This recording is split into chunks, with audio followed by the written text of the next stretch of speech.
Shalom, everyone. This week we're going to discuss Parshas Noach. So we had creation, and the 10th generation is Noah.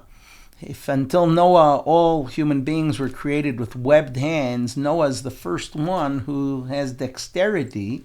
His fingers are separate. And whereas all of humanity has started worshiping many things, not only God, Noach is faithful. He is serving Hashem. And all around them, people are stealing from one another. And Hashem is so upset. Hashem says, I have to wipe out the planet. We have to hit a reset button. And Noach sticks to his guns. Even though everyone around him has shifted, Noach is the same Noach. Ish tzaddik tamim haya b'dorotav. Even in such a generation, Noach was faithful. Noach was honest. Even though other people were robbing him, stealing from him, he didn't start stealing.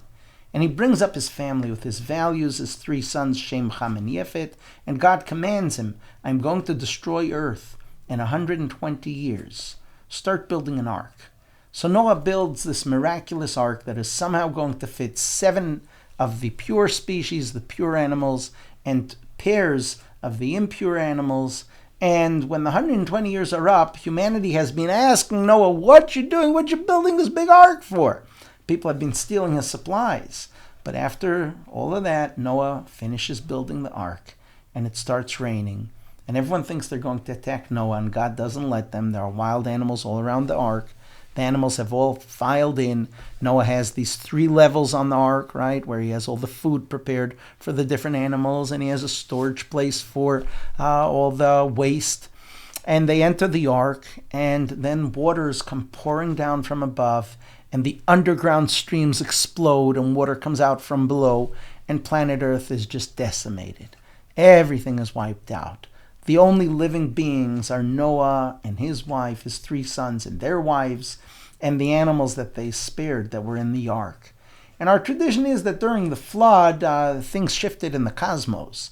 According to some opinions, planet Earth turned on its tilt at that point. Until the flood, Earth was straight. It wasn't tilted on an axis, and every day had 12 hours and 12 nights, and there weren't seasons. But from this point onward, there will be. So after 40 days of rain, the waters have reached their peak. They covered all the mountains. Everything's been wiped out, and no one's in the ark. He's working his head off dealing with all these animals. So almost a year passes until the waters have subsided, and God tells Noah to come out of the ark.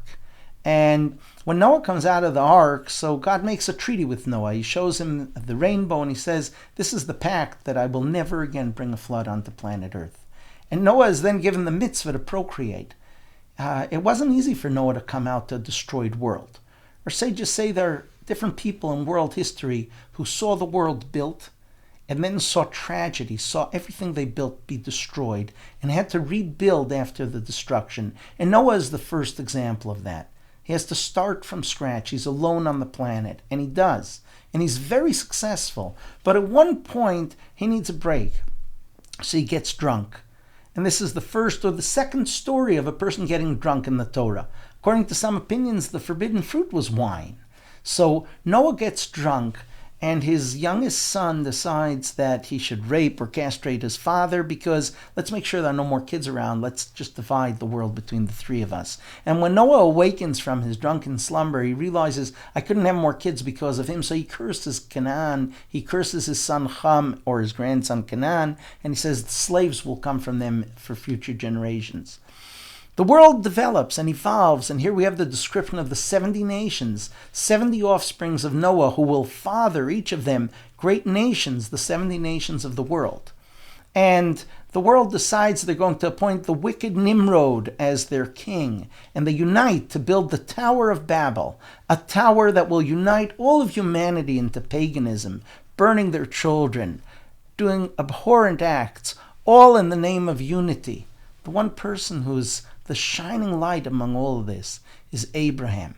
And the Torah begins in our Parsha to tell us about how Abraham loses his brother Haran, and he has his orphan niece and nephew, Lot and Sarai, otherwise known as Yiska. He takes them in, and he's taking care of them.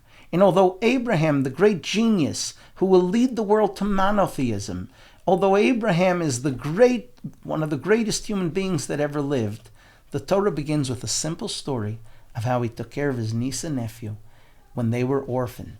And this is the Torah's style, so to speak, over and over again. Before the Torah teaches us about great accomplishments, the Torah shows us how people were great within their own personal family.